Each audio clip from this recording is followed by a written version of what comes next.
शासन में चुनावों में मतदान पत्र बैलेट पेपर लूटे जाते थे। इतना ही नहीं, गरीबों को तो वोट डालने के लिए घर से बाहर भी नहीं निकलने दिया जाता था। मेरे दलित भाई बहन, मेरे पिछड़े भाई बहन, उनको तो डंडे के चोट पे घर के बाहर निकलना मना कर दिया जाता था। अब जब गरीबों को, देश के ईमानदार मतदाता को ईवीएम की ताकत मिली है, तो ये जो चुनाव के दिन लूट चलाते थे, वोट हड़प करने के खेल खेलते थे, इन लोगों से बर्दाश्त नहीं हो रहा था। अभी भी वो परेशान है और इसलिए उनका दिन रात यही काम रहता है, कैसे भी करके ईवीएम हटना चाहिए, ये बटन दबाने वाला खेल बंद होना चाहिए, यही उनका खेल चल रहा है। इंडी गठबंधन के हर नेता ने ईवीएम को लेकर जनता के मन में संदेह पैदा करने का पाप किया है। लेकिन आज देश के लोकतंत्र की ताकत देखिए, बाबा साहब आंबेडकर के संविधान की ताकत देखिए। आज सुप्रीम कोर्ट ने अभी 1-2 घंटे पहले ही मतपेटियों को लूटने का इरादा रखने वालों को ऐसा गहरा झटका दिया है, ऐसा गहरा झटका दिया है कि उनके सारे सपने चूर चूर हो गए हैं। आज उच्च न्यायालय ने, सुप्रीम कोर्ट ने साफ साफ कह दिया है कि बैलेट पेपर वाला पुराना दौर वापस लौट करके नहीं आएगा। आज जब पूरी दुनिया भारत के लोकतंत्र की,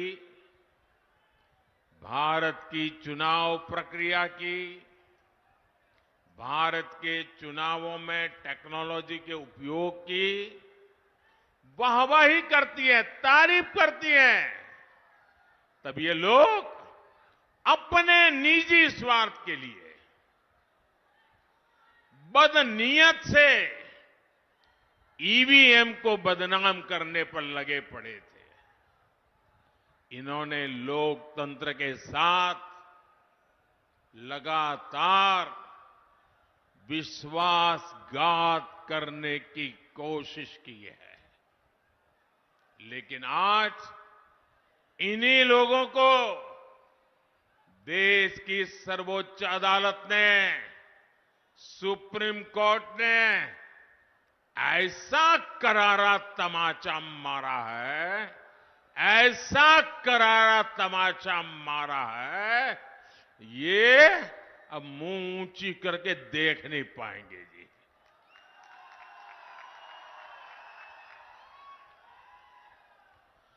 भाइयों बहनों, आज का दिन लोकतंत्र के लिए शुभ दिन है।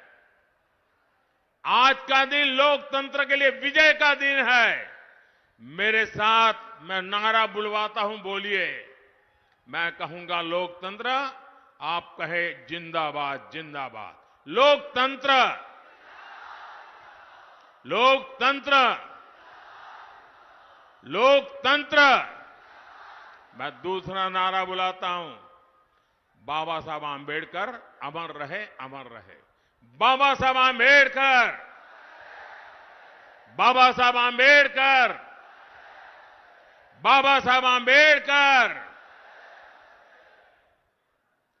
इंडी गठबंधन के हर नेता को देश की जनता की माफी मांगनी चाहिए। माफी मांगनी चाहिए कि नहीं मांगनी चाहिए? माफी मांगनी चाहिए कि नहीं मांगनी चाहिए? साथियों, आज देश में राजनीति की दो मुख्य धाराएं बन गई हैं। एक धारा बीजेपी और एनडीए की है, जिसका मकसद है देश के लोगों को सशक्त करना, हर लाभार्थी के दरवाजे तक खुद जाकर उसे लाभ पहुंचे।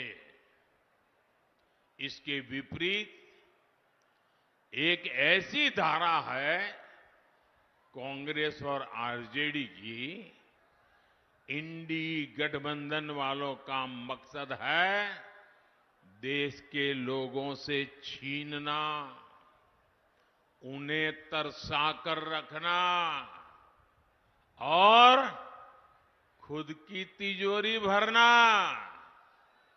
जैसे कांग्रेस हो या आरजेडी, इन दोनों पार्टियों ने बिहार के लोगों को विकास के लिए तरसा कर रखा।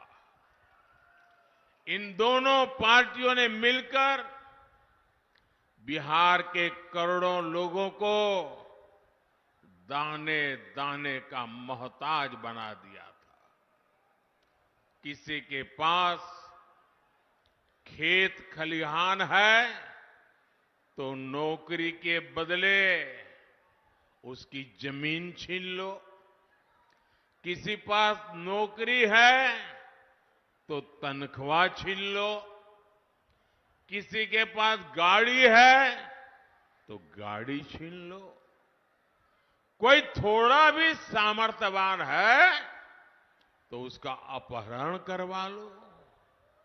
यही जंगल राज के दिनों का हाल था।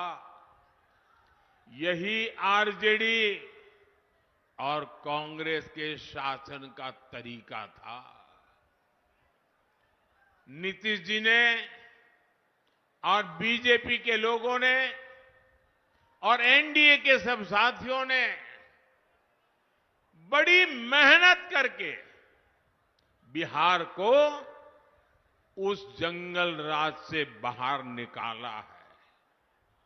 अब एनडीए की सरकार मिलकर प्रयास कर रही है कि हर लाभार्थी के दरवाजे पर पहुंचे, उन्हें अपनी योजनाओं से जोड़े। पिछले 10 साल में बिहार के लोगों को 50,000 करोड़ रुपए, ये आंकड़ा याद रखोगे? मेरे बिहार के लोग तो बहुत जागरूक है। मैं जो आंकड़ा बोल रहा हूं याद रखोगे? जरा आप जवाब दे तो मैं बोलूं। जो मैं आंकड़ा बोल रहा हूं याद रखोगे? जो आंकड़ा मैं कह रहा हूं याद रखोगे? 50,000 करोड़ रुपए से ज्यादा डायरेक्ट बेनिफिट ट्रांसफर के तहत सीधा दिल्ली से आप सब लोगों के खाते में भेजे गए हैं। 50,000 करोड़ रुपया। अररिया और सुपौल के किसानों के बैंक खाते में पीएम किसान